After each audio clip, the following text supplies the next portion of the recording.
పొద్దున్నే ఒక విషాద వార్త మనకైతే తెలుస్తూ ఉంది. వనజీవి రామయ్య, పద్మశ్రీ వనజీవి రామయ్య కొద్దిసేపటి క్రితమే తుది శ్వాస విడిచినట్టుగా వార్తలు అయితే వస్తూ ఉన్నాయి. గుండెపోటుతో తను 88 ఏళ్ల వయసులో మృతి చెందినటువంటి వార్తనైతే మనం చూస్తూ ఉన్నాం.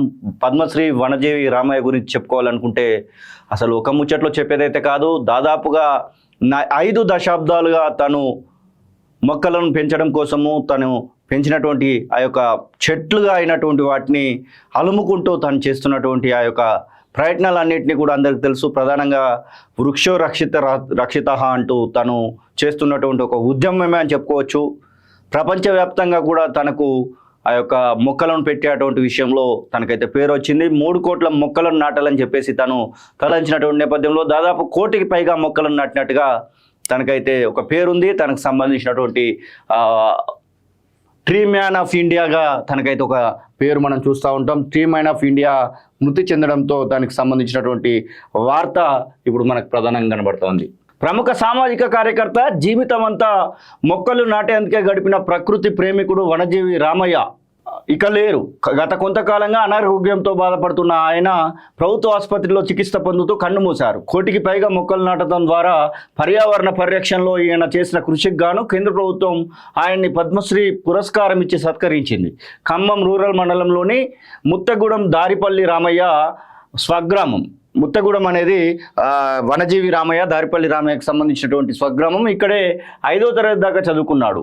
ఆ సమయంలో మల్లేశం సార్ చెప్పిన మొక్కల పెంపకం పాఠాలు రామయ్యను బాగా ప్రభావితం చేశాయి. ఆపై పంట పొలాల కోసం చిన్నతనంలోనే రెడ్డిపల్లికి రామయ్య కుటుంబం మకాం మార్చింది. మల్లేశం సారు పాఠాల స్ఫూర్తితో తన ఇంటిలోని 40 కుంటల స్థలంలో ఇల్లు పోను మిగతా జాగాలో చెట్లు నాటి వాటిని ప్రాణప్రదంగా పెంచారు. ఇక్కడి నుంచి 43 ఏళ్లు రోడ్ల పక్కన ఖాళీ స్థలం, ప్రభుత్వ కార్యాలయాలు, ప్రైవేటు స్థలాలు, దేవాలయాలు ఇలా ఒకటేమిటి ఎక్కడ ఖాళీ స్థలం కనిపిస్తే అక్కడ మొక్కలు నాటడం రామయ్యకు నిత్యాకృతమైంది. వృత్తిరీత్యా కుండలు చేస్తూ పాలు అమ్ముతూ ప్రవృత్తి రీత్యా వన పెంపకానికి అవిశ్రాంతంగా కృషి చేసినటువంటి వ్యక్తి, గొప్ప వ్యక్తి వనజీవి రామయ్య. తనకు సంబంధించి మనవాళ్లకు మొక్కల పేర్లు పెట్టిండు. రామయ్యకు భార్య జానమ్మ, 4 సంతానం. ఓవైపు కుటుంబ భారాన్ని మోస్తూనే 4 దశాబ్దాలకు పైగా మొక్కలు నాటుతూ వచ్చారు. విశేషం ఏంటంటే మనవాళ్ళు మనవరాళ్ళకు కూడా ఆయన చెట్ల పేర్లే పెట్టాడు. ఒక ఆమె పేరు చందన పుష్ప, ఇంకో మనవరాలు హరిత లావణ్య, కబంధ పుష్ప అని ఇంకో పాపకు పెట్టాడు. మరో మనవరాలికి వనశ్రీ అని నామకరణం చేశారు. వనజీవి రామయ్య కుటుంబ సభ్యుల పేర్లను కూడా మొక్కల పేర్లుగానే పెట్టిండు. ఎండాకాలం వచ్చిందంటే రామయ్య అడవుల్లోనే ఎక్కువ సమయం గడుపుతుంటాడు. వయసు మీద పడుతున్నా కూడా అడవుల వెంట తిరుగుతూ వివిధ రకాల విత్తనాలను సేకరించేవారు.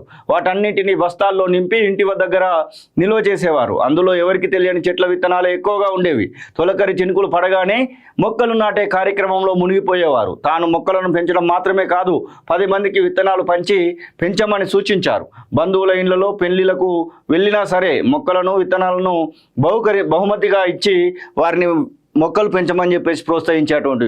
ఇక తనకు ప్రచార సాధనాలు వచ్చేసి ప్లాస్టిక్ డబ్బాలు, విరిగిపోయిన కుర్చీలు, ప్లాస్టిక్ కుండలు, రింగులు ఇలా ఆయన తన హరితహారం ప్రచారానికి సాధనాలుగా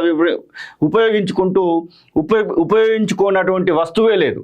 వాటికి తన సొంత డబ్బులతో రంగులు అద్ది అక్షరాలు రాసి తలకు ధరించేవారు. ఇలా తను ఎక్కడికి వెళ్ళినా మొక్కల పెంపకంపై అవగాహన కలిగించడం ఆయనకంటూ దేశవ్యాప్తంగా ఓ ప్రత్యేక గుర్తింపు తెచ్చిపెట్టింది. ఎక్కడ ఏ కార్యక్రమాలు జరిగినా వృక్షో రక్షిత అంటూ రాసి ఉన్నటువంటి ప్లకార్డును తను మెడలోనే వేసుకొని తిరిగినటువంటి సందర్భాలు అందరికీ తెలుసు. ఇక 120 రకాల మొక్కల చరిత్రను కూడా అతని నోటి నుంచి అలవోకగా చెప్పేటువంటి వ్యక్తి తను. ఇక అవార్డులు అలాగే పాఠంగా కూడా 6వ తరగతి తెలంగాణ రాష్ట్ర ప్రభుత్వము 6వ తరగతి పాఠ్యాంశంలో భాగంగా వనజీవి రామయ్య తన యొక్క జీవిత చరిత్రనే పాఠ్యాంశంగా కూడా పెట్టడం జరిగింది. 1 కోటికి పైగా మొక్కలను నాటి ట్రీ మ్యాన్ ఆఫ్ ఇండియాగా గుర్తింపు పొందిన రామయ్య సేవలకు గాను పలు సంస్థలు అవార్డులతో సత్కరించాయి. 2005 సంవత్సరానికి సెంటర్ ఫర్ మీడియా సర్వీసెస్ సంస్థ వనమిత్ర అవార్డు ఇచ్చింది. యూనివర్సల్ గ్లోబల్ పీస్ అనే అంతర్జాతీయ సంస్థ ఆయనకు గౌరవ డాక్టరేట్ ప్రదానం చేసింది. 1995లో భారత ప్రభుత్వం నుంచి వనసేవ అవార్డు దక్కింది. సాక్షి మీడియా సైతం ఆయనకు ఎక్సలెన్స్ అవార్డు ఇచ్చిందని చెప్పేసి వాళ్ళ ఛానల్ కాబట్టి వాళ్ళకు సంబంధించింది. ఇక మహారాష్ట్ర ప్రభుత్వం కూడా తన జీవితాన్ని పాఠ్యాంశంగా పెట్టారంట. అక్కడ 9వ తరగతి చదివేటువంటి వాళ్ళ కోసము పెట్టడం జరిగింది. ఇట్లా ఒక్కటి కాదు, రెండు కాదు, ఇక్కడ తెలంగాణ రాష్ట్ర ముఖ్యమంత్రితో ఆ, వనజీవి రామయ్యని మనం చూడొచ్చు. ఇది తెలంగాణ రాష్ట్ర ముఖ్యమంత్రితో ఉన్నటువంటి వనజీవి రామయ్య ఇద్దరు దంపతులను మనం చూడొచ్చు. ఇక్కడ వృక్షో రక్షిత అంటూ తన చేతిలో ఉన్నటువంటి మొక్కల గింజలను చూడొచ్చు, అలాగే విత్తనాలు, అలాగే వనజీవి రామయ్య ఇక్కడ ఉన్నటువంటి చిత్రాన్ని చూడొచ్చు. మొత్తానికి వనజీవి రామయ్యకి అయితే ఖచ్చితంగా జోహార్ చెప్పాల్సిందే. తను చేసినటువంటి విశిష్టమైనటువంటి సేవలకైతే ఎవరైనా కొనియాడాల్సిందే. ఎస్, మరొకసారి ఇలాంటి వ్యక్తి భూమిపైన పుట్టాలని చెప్పేసి అయితే కోరుకుందాం. పొద్దున్నే ఒక విషాద వార్త మనకైతే తెలుస్తూ ఉంది. వనజీవి రామయ్య, పద్మశ్రీ వనజీవి రామయ్య కొద్దిసేపటి క్రితమే తుది శ్వాస విడిచినట్టుగా వార్తలు అయితే వస్తూ ఉన్నాయి. గుండెపోటుతో తను 88 ఏళ్ల వయసులో మృతి చెందినటువంటి వార్తనైతే మనం చూస్తూ ఉన్నాం. పద్మశ్రీ వనజీవి రామయ్య గురించి చెప్పుకోవాలనుకుంటే అసలు ఒక ముచ్చట్లో చెప్పేదైతే కాదు. దాదాపుగా 5 దశాబ్దాలుగా తను మొక్కలను పెంచడం కోసము తను పెంచినటువంటి ఆ యొక్క చెట్లుగా అయినటువంటి వాటిని అలుముకుంటూ తను చేస్తున్నటువంటి ఆ యొక్క ప్రయత్నాలన్నింటినీ కూడా అందరికీ తెలుసు. ప్రధానంగా వృక్షో రక్షిత అంటూ తను చేస్తున్నటువంటి ఒక ఉద్యమమే అని చెప్పుకోవచ్చు. ప్రపంచవ్యాప్తంగా కూడా తనకు ఆ యొక్క మొక్కలను పెట్టేటువంటి విషయంలో తనకైతే పేరు వచ్చింది. 3 కోట్ల మొక్కలను నాటాలని చెప్పేసి తను తలంచినటువంటి నేపథ్యంలో దాదాపు 1 కోటికి పైగా మొక్కలను నాటినట్టుగా తనకైతే ఒక పేరుంది. తనకు సంబంధించినటువంటి ట్రీ మ్యాన్ ఆఫ్ ఇండియాగా తనకైతే ఒక పేరు మనం చూస్తూ ఉంటాం. ట్రీ మ్యాన్ ఆఫ్ ఇండియా మృతి చెందడంతో దానికి సంబంధించినటువంటి వార్త ఇప్పుడు మనకు ప్రధానంగా కనబడుతోంది. ప్రముఖ సామాజిక కార్యకర్త, జీవితమంతా మొక్కలు నాటేందుకే గడిపిన ప్రకృతి ప్రేమికుడు వనజీవి రామయ్య ఇక లేరు.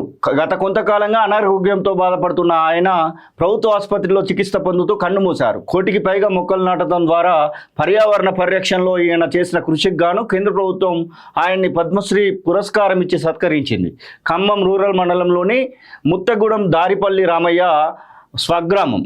ముత్తగూడెం అనేది వనజీవి రామయ్య, దారిపల్లి రామయ్యకు సంబంధించినటువంటి స్వగ్రామం. ఇక్కడే 5వ తరగతి దాకా చదువుకున్నాడు.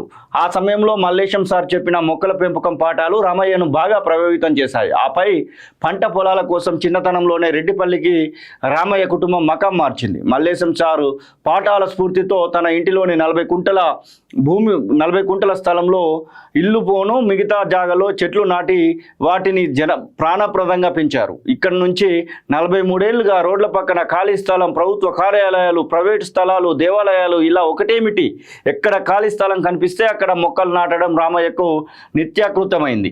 వృత్తిరీత్యా కుండలు చేస్తూ పాలు అమ్ముతూ ప్రవృత్తి రీత్యా వన పెంపకానికి అవిశ్రాంతంగా కృషి చేసినటువంటి వ్యక్తి, గొప్ప వ్యక్తి